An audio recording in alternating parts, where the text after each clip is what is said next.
ایک پیغمبر ہے صراط مستقیم پر, ایک اور ہے صراط مستقیم پر, معلوم نہیں کہ وہ ہے کون. عزیزان محترم, اس مجلس ایصال ثواب کے لیے میں نے سرنامہ کلام میں سورہ حالتا کی انتہائی مشہور و معروف آیتوں کی تلاوت کا شرف حاصل کیا.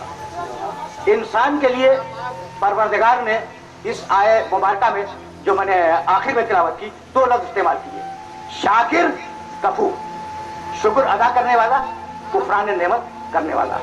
تو کوئی شاکر ہے, کوئی کفور ہے. ٹھیک, تو انسان میں توجہ رکھنا, اس جگہ میں کچھ آیتیں ہدیہ کرنا چاہ رہا ہوں اور وہاں سے سلسلہ آگے بڑھ جائے گا. انسان شاکر, انسان کافر, انسان خسارے میں, انسان اصل تقوی, انسان اصل سافلی. یہ میں قرآن کے الفاظ گنا رہا ہوں نا, انسان کے لیے اس نے کیا کہا. اور اب آواز دی انا سورہ عجیب و اس آیہ مبارکہ کو یاد رکھنا, اور یہ آیہ مبارکہ کبھی تمہارے کام آ جائے گی. سورہ احزاب 33واں سورہ, اس کی آخر سے پہلی والی آئے انا عرضنا الامانۃ علی السماوات والارض والجبال. ہم نے اپنی امانت کو آسمانوں کے سامنے پیش کیا, زمین کے سامنے پیش کیا, پہاڑوں کے سامنے پیش کیا, اور کہا کہ اسے قبول کرو, ہماری امانت کو. فابینا ان یحملنها, پہاڑوں نے انکار کیا, آسمانوں نے انکار کیا, زمین نے انکار کیا, اور یہ کہہ کے انکار کیا کہ مالک تیری امانت کا بوجھ بہت زیادہ ہے. فحملها الانسان, انسان نے آگے بڑھ کر اس بوجھ کو اٹھا دیا. انه کان ظلوما جہولا, انسان ظالم بھی تھا, انسان جاہل بھی تھا. توجہ رکھنا, جب اتنی قسمیں انسان کی خود قرآن میں ہے, تو تم جو کہتے ہو محمد ہے ہم جیسا انسان, پھر مجھے پوچھنے کا حق ہے نا کہ کس جیسا. تو تمہارے انسان اور ہے, اس کا انسان اور ہے. اب میں آیت پڑھوں, ترجمہ بھی نہیں کروں گا. میرے سارے سننے والوں کے ذہن میں وہ آیت پہلے سے محفوظ ہے.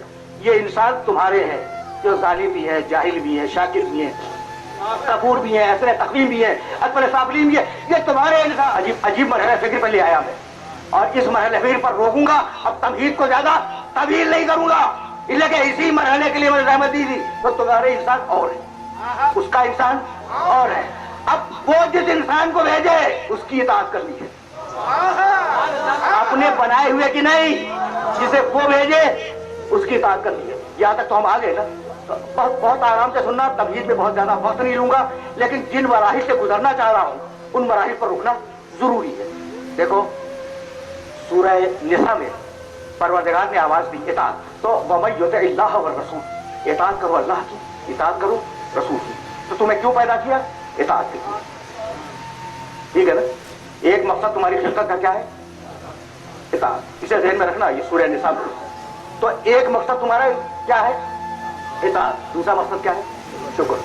اچھا, تو وَمَن یُطِعِ اللَّهَ وَالرَّسُولَ, جو بھی اطاعت کرے اللہ کی اور جو بھی اطاعت کرے رسول کی, فَأُولَٰئِکَ مَعَ الَّذِينَ أَنْعَمَ اللَّهُ عَلَيْهِمْ, تو ہم یہ وعدہ کرتے ہیں کہ ان اطاعت کرنے والوں کو قیامت کے دن نبیوں کے ساتھ رکھیں. کنہیں رکھیں گے؟ کنہیں؟ خدا کی اطاعت کرنے والوں کو, رسول کی اطاعت کرنے والوں کو. اب میں نے بڑی زحمت دی اور میں معذرت خواہ ہوں, اب سن رہا کہ میں اب تمہیں لے کہاں جا رہا ہوں. خدا نے کہا کہ مہینے کے, رمضان کے مہینے کے 15 دن روزے رکھو, رسول نے کہا نہیں 30 دن روزے رکھو. تو اطاعت تو دونوں کی کرنی ہے نا, خدا کی بھی کرنی ہے, رسول کی بھی کرنی ہے.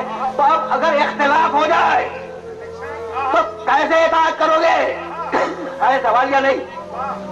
یہ سوال اس لیے محمد ہے کہ خدا تم سے براہ راست بات نہیں کرتا, جب بھی بات کرتا ہے محمد کے وسیلے سے بات کرتا ہے. اِنَّا خَلَقْنَا الْإِنسَانَ مِن نُطْفَةٍ أَمْشَاجٍ نَبْتَلِيهِ فَجَعَلْنَاهُ سَمِيعًا بَصِيرًا. ہم نے سماعت دی, سنو 2 کانوں سے. ہم نے بصارت دی, دیکھو 2 آنکھوں سے. ہم نے 2 ہاتھ دیے, اٹھاؤ 2 ہاتھوں سے. ہم نے پاؤں دیے, چلو 2 پیروں سے. ہم نے ہونٹ دیے, بولو 2 ہونٹوں سے. ہم نے دانت دیے, چباؤ دانتوں کے دونوں چوکھٹوں سے. تو یہاں تک آگے میرے ساتھ. تو جب دنیا میں زندگی بھر